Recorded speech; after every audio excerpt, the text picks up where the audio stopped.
దాన్ని బట్టి registered value ఎంత. కాకపోతే జనరల్గా ఏముంటుంది, రిజిస్టర్డ్ వాల్యూకి జనరల్గా మార్కెట్ వాల్యూకి ఉండే కొంత అంతరం ఉంటుంది. ఆ మార్కెట్ వాల్యూ ఎంత దాన్ని బేస్ చేసుకొని మీకు అల్టిమేట్గా లోను ఇస్తారు. ఎందుకంటే దాన్ని తనఖా పెట్టుకోనో లేకపోతే దాన్ని గ్యారంటీ కింద పెట్టుకొని మీకు ఇస్తారు. ఇక్కడ ఏం జరిగింది ఈ విషయంలో, ఒకటి కాదు రెండు కాదు, అన్నిటినీ తుంగలో దొక్కుతూ ఈ ఫారెస్ట్ యాక్ట్ కానీ ఇందాక నేను చెప్పినట్టు అసలు ఓనర్షిప్ లేదన్న విషయం పక్కన పెట్టి TGIAC has no ownership of the land. TGIAC ఓ పేరుకు ఒక జీవో ఇచ్చారు తప్ప ఇంతవరకు సేల్ డీడ్ కాలేదు, ఎలినేషన్ కాలేదు, మ్యూటేషన్ కాలేదు. TGIAC is not the owner of the land. కానీ ఆ ల్యాండ్ను టీజీఐఏసీ, ఇగో ఇక్కడ నేను ఊరికేనేది మాట్లాడట్లేదు, this is the stamps and registrations department statement of encumbrance.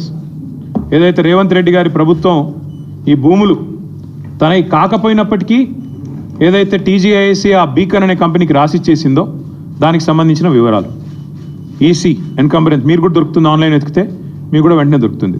తనది కాదు భూమి, కేవలం జీవో ఉంది తప్ప ఈరోజు వరకు సేల్ డీడ్ కాలేదు, మ్యూటేషన్ కాలేదు. అయినా తనది కాని భూమిని తాకట్టు పెట్టి టీజీఐఏసీ ముఖ్యమంత్రి గారు అదేదో వారెవరో బ్రోకర్ సంస్థ చెప్పిన దాన్ని పట్టుకొని పెట్టేసినారు.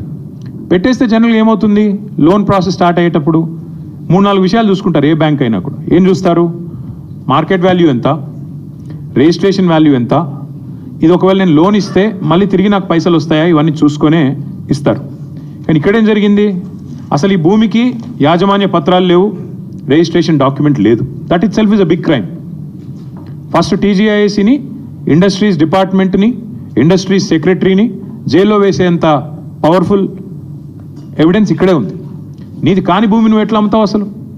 ఇప్పుడు రంగారావు గారి భూమి లేదా ఆయనకు ఫ్లాట్ ఉంది, నేను తనఖా పెట్టి తీసుకున్నాను అనుకోండి డబ్బులు.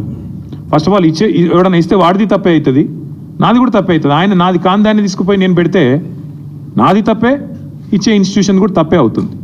అట్లాగే ఇక్కడ తనకు సంబంధం లేని భూమిని ఇవాళ రిజిస్ట్రేషన్ పత్రం లేదు, యాజమాన్య పత్రం లేదు, ఏది లేకపోయినప్పటికీ ఒక నామమాత్రపు జీవో, అది కూడా ఎప్పుడు ఇచ్చారు, 26/6/2024లో జీవో నెంబర్ 54 ప్రకారం ఇచ్చేస్తున్నాం భూములు అని చెప్పి పేపర్ మీద మాత్రం ఇచ్చేసినారు. పేపర్ మీద తప్ప తర్వాత ఫాలో అప్ లేదు, సేల్ డీడ్ లేదు, రిజిస్ట్రేషన్ లేదు, మ్యూటేషన్ లేదు, ఏది జరగలేదు. కేవలం టైటిల్ ట్రాన్స్ఫర్ కూడా కాకుండానే నాది అని టీజీఐఏసీ బ్యాంకుల దగ్గరికి, బ్రోకర్ల దగ్గరికి పోయింది. That is the biggest crime number 1. రెండవది, ఈ మోసపూరితమైన ఈ ఫైనాన్షియల్ ట్రాన్సాక్షన్ని ఆమోదించడం రెండో కుంభకోణం. అసలు సరే వీళ్ళు తప్పు చేస్తున్నారు, టీజీఐఏసీ వాళ్ళు నాది కాని భూమి పెడుతున్నారు, ఇచ్చేవాడి కన్నా బుద్ధి ఉండాలి కదా, చూసుకోవాలి కదా, డ్యూ డిలిజెన్స్ చేయాలి కదా. కానీ ఆగమేఘాల మీద అసలు టైటిల్ చూడకుండా, ఓనర్షిప్ ఉందా లేదా చూడకుండా, ఈ మధ్యలో కూడా బ్రోకర్ ట్రస్ట్ అనేవాడు చెప్పాడు కాబట్టి బీకన్ అనేవాడికి ట్రాన్స్ఫర్ చేస్తూ టీఎస్ఐఏసీ రాసిచ్చింది, వాళ్ళు తీసుకున్నారు, ఐసిఐసిఐ బ్యాంకు 10,000 కోట్లకు ఇచ్చేశారు. ఇక్కడ ఇంకా విచిత్రం ఏంటంటే ఈరోజు రిజిస్ట్రేషన్ డిపార్ట్మెంట్ ప్రకారం, స్టాంప్స్ అండ్ రిజిస్ట్రేషన్స్ డిపార్ట్మెంట్ ప్రకారం ఆ ఏరియాలో కంచే గచ్చిబౌలి ఏరియాలో గజం విలువ 26,900. అంటే మొత్తం 400 ఎకరాలను మీరు గజాల వారీగా కొలిస్తే మొత్తం as per the government record 5,239,84,84 మాత్రమే. కానీ గవర్నమెంట్ ఏం చేసింది, 5,239 కోట్ల విలువైన భూమి అని ఒకవైపు స్టాంప్స్ అండ్ రిజిస్ట్రేషన్ డిపార్ట్మెంట్ చెప్తుంటే, కాదు ఇది 30,000 కోట్ల విలువైన భూమి అని చెప్పి రెవెన్యూ డిపార్ట్మెంట్ వాళ్ళు, ఏ రెవెన్యూ డిపార్ట్మెంట్ కిందనైతే స్టాంప్స్ అండ్ రిజిస్ట్రేషన్స్ పనిచేస్తుందో అదే రెవెన్యూ డిపార్ట్మెంట్ వాళ్ళు know this is valued at 75 crores per acre అని చెప్పి, దానికి కోకాపేటలో నియోపోలిస్లో 100 కోట్లు వచ్చింది, అక్కడి నుంచి ఇది ఒక 5-6 కిలోమీటర్ల దూరంలో ఉంటుంది కాబట్టి దీన్ని 75 కోట్లకు మేము అమ్ముతున్నాము అని చెప్పి టీజీఐఏసీకి వాళ్ళు జీవో ద్వారా మేము ఇస్తున్నామని చెప్పి పాస్ చేసినారు. ఇక్కడ ఇంపార్టెంట్ పాయింట్ ఏంటంటే government should come forward and explain. ఇప్పుడు నాకు ఒక ప్లాట్ ఉందనుకోండి, నా ప్లాటు ఇవాళ రిజిస్ట్రేషన్ విలువ 1 కోటి రూపాయలు, కానీ నేనేం చేస్తాను, నాకు పెద్ద మొత్తంలో లోన్ కావాలి కాబట్టి నేనేం చేస్తాను, కాదు అది 1 కోటి రూపాయలు కాదు, దాని విలువ 15 కోట్లు ఉంటుంది, ఆ 15 కోట్ల మీద నాకు 10 కోట్ల లోని అని చెప్పి నేను బ్యాంకు పోతా. నేను బ్యాంకర్ కుమ్మక్కవుతాం, కుమ్మక్కయి ఆడ ఉన్నది లేనిది జనరల్గా అసెస్మెంట్ ఎట్లా చేయాలండి, వాల్యూ అక్కడ జరిగే ట్రాన్సాక్షన్స్ కానీ రిజిస్ట్రేషన్స్ కానీ ఆ చుట్టూతా ఉండే ఒక 5-6 కిలోమీటర్ల రేడియస్లో గత 3 సంవత్సరాలు జరిగిన ట్రాన్సాక్షన్స్ ఆధారంగా విలువ ఖరారు చేయాలి. ఇక్కడేం జరిగింది? ప్రభుత్వము ఆ బ్రోకర్ ద్వారా బ్యాంకు కుమ్మక్కయి అక్కడ లేని విలువను ఉన్నట్టుగా చూపెట్టి ఇవాళ 10,000 కోట్ల లోను తీసుకున్నారు. తీసుకోవడమే కాకుండా ఇక్కడ విచిత్రం ఏంటంటే అక్కడ ఒకవైపు గవర్నమెంటే చెప్తున్నది 26,900 పర్ గజమని, ఇంకోవైపు మరి గవర్నమెంటే 75 కోట్లు పర్ ఎకరం అని చెప్పి లోన్ తెచ్చుకునే ప్రయత్నం చేస్తూ ఉంది. రెండిట్లో ఏది కరెక్టు? అయితే నువ్వు 75 కోట్లన్నా మరి ఆ మార్కెట్ రిజిస్ట్రేషన్ వాల్యూ కూడా పెంచాలి. చుట్టూ కూడా అంతా కూడా 75 కోట్లు ఉంది కాబట్టి 75 కోట్లు స్టాంప్స్ అండ్ రిజిస్ట్రేషన్ వాల్యూ కూడా అంతే అని చెప్పి అదన్నా పెంచాలా. Because otherwise it's loss to the state exchequer. రాష్ట్ర ఖజానాకు చిల్లుబడ్డట్టే కదా. 75 కోట్లు అని చెప్పి నువ్వే ధర అని చెప్పి ప్రభుత్వం నేరుగా బ్యాంకుల దగ్గరికి పోయి మరొక వైపు 12-13 కోట్లకే ఎకరం అమ్ముతుంటే అది రాష్ట్ర ఖజానాకు చిల్లుబడ్డట్టే కదా. అయితే అదైనా తప్పు లేదా నువ్వు బ్యాంకులను మిస్లీడ్ చేస్తూ, దేశాన్ని మిస్లీడ్ చేస్తూ, ఆర్బీఐని మిస్లీడ్ చేస్తూ అక్కడ లేని వాల్యూ ఉన్నట్టు చూపెట్టి ఇవాళ 75 కోట్లకు దాన్ని చూపెట్టి వాల్యూని క్రియేట్ చేసి ఆర్టిఫిషియల్గా దాని మీదకెళ్ళి లోన్ తెచ్చి ఇవాళ బ్యాంకులతో పాటు రిజర్వ్ బ్యాంకును తప్పకుండా దేశాన్ని కూడా మోసం చేసినట్టుగానే భావించాల్సి వస్తుంది. ఇంకా విచిత్రంగా ఉంది ఇక్కడ స్టోరీ.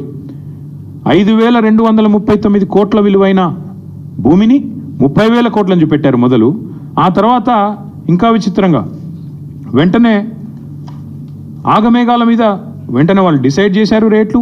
169 కోట్లు ఆ బ్రోకర్కి ఇచ్చినారు. మధ్యలో వెంటనే ఆగమేఘాల మీద 10,000 కోట్ల రూపాయలు బాండ్స్ రూపంలో ఐసిఐసిఐ బ్యాంక్ రిలీజ్ చేసింది. వీళ్ళు తెచ్చుకున్నారు, ఖర్చు కూడా పెట్టారు, కాంట్రాక్టర్లకు కమిషన్లకు ఇచ్చుకున్నారు. ఇక్కడ ఇంట్రెస్టింగ్ విషయం ఏంటంటే జీవో నెంబర్ 54 ప్రకారం పోయిన సంవత్సరం ఐ థింక్ ఇన్ జూన్ మీరే 75 కోట్లు పర్ ఎకరం అని చెప్పారు. దానికి కోకాపేటలో ఉండే 100 కోట్లు పర్ ఎకరం అనే ఆప్షన్ని ఒక ఎగ్జాంపుల్గా బెంచ్ మార్క్ కింద మీరే చూపెట్టారు. కానీ విత్ ఇన్ 5 months జూన్లో మీరే జీవో ఇస్తారు, 75 కోట్లు అంటారు. విత్ ఇన్ 5 months మళ్ళీ ఇంకో సంస్థతో ఏదో అసెస్మెంట్ చేయించారంట. November 23 నాడు valuation report, this is done by some ఫరీష్ Rao and Rao associates అనే సంస్థతో అసెస్మెంట్ చేసి November 23 నాడు కొత్త వాల్యుయేషన్ తీసుకొచ్చారు. లేదు మేము చెప్పింది తప్పు, ఆ జీవోలో చెప్పింది తప్పు, 75 కోట్లు అనేది దాన్ని తగ్గిస్తున్నాము అని చెప్పి కేవలం 75 కాదు 52 కోట్లు అని చెప్పి మళ్ళీ ఒక రిపోర్ట్ తయారు చేశారు. This is November 23. Why did it change? ఏం మారింది? 5 నెలల్లో 23 కోట్లు ఎందుకు తగ్గింది? ప్రభుత్వం సమాధానం చెప్తుందా? చెప్పదు. బ్యాంకర్ సమాధానం చెప్తాడా? చెప్పడు. దీని వెనకాల జరిగిన మతలబ్ ఏంది? చెప్పరు. ఇంకా విచిత్రం చెప్తాను నేను మీకు. అంటే 30,000 కోట్లు వెంటనే ఏం జరిగింది? దీనివల్ల వాల్యుయేషన్ రివైజ్ చేయడం వల్ల 20,000 కోట్లకు తగ్గింది. దాని తర్వాత మళ్ళీ ఇంకొకటి చేశారు. దాని తర్వాత ఏంది? కొత్తగా మళ్ళీ ఏదో రిలయబుల్ వాల్యూ అసెస్మెంట్ అని ఇంకోటి చేసిండ్రు. రిలయబుల్ వాల్యూ అసెస్మెంట్ అంట. గవర్నమెంటే 75 కోట్లు అని చెప్పింది మార్చిలో. తర్వాత గవర్నమెంటే అపాయింట్ చేసిన కన్సల్టెంట్ దాన్ని తగ్గిస్తూ 52 కోట్లు అని చెప్తాడు. ఆ తర్వాత మళ్ళీ బహిరంగ మార్కెట్లో రిలయబుల్ వాల్యూ అసెస్మెంట్ అని చెప్పి మళ్ళీ తగ్గించి 41.6 crore అని చెప్పి ఈరోజు 400 ఎకరాలను మొత్తంగా 30,000 కోట్ల నుంచి ఈరోజు 16,640 కోట్లకు వాల్యుయేషన్ని కుదించారు.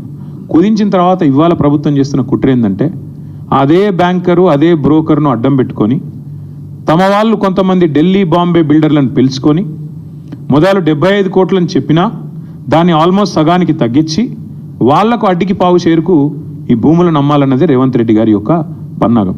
ఇక్కడ ఇంపార్టెంట్ పాయింట్ ఏంటి అంటే ఇది కూడా నేను మీకు ప్రజెంట్ చేస్తాను. ఇక్కడ ఇంపార్టెంట్ పాయింట్ ఏంటంటే the question I'm asking the government, question I'm asking TGIAC. First of all you don't have ownership. TGIAC నీది కాని భూమిని నువ్వు ఎట్లా తనఖా పెట్టావు? ఒప్పుకున్నవాడు ఎట్లా ఒప్పుకున్నాడు? Is this not crime? Is this not fraud? Number 1. Number 2, Beacon Trusteeship అనే కంపెనీ, అదేవిధంగా ఆ ట్రస్ట్ అనే broker, how did the government select them? What was the నామ్ followed? What was the process followed? ఎవరికి ఇచ్చారు? ఎట్లా ఇచ్చారు? ఎందుకు ఇచ్చారు? ఏమైనా ట్రాన్స్పరెన్సీ ఉందా ప్రాసెస్లో? లేకపోతే మీ ఇష్టమైన వాడికి ఆ బీజేపీ ఎంపీ గారు చెప్పంగానే వాడిని తీసుకొచ్చి కట్టబెట్టారా? ప్రభుత్వం సమాధానం చెప్పాలి. ఎందుకంటే చిన్న ఒక రూపాయి ఖర్చు పెట్టాలన్నా ప్రభుత్వంలో ఈ ప్రొక్యూర్మెంట్ ఉంటుంది.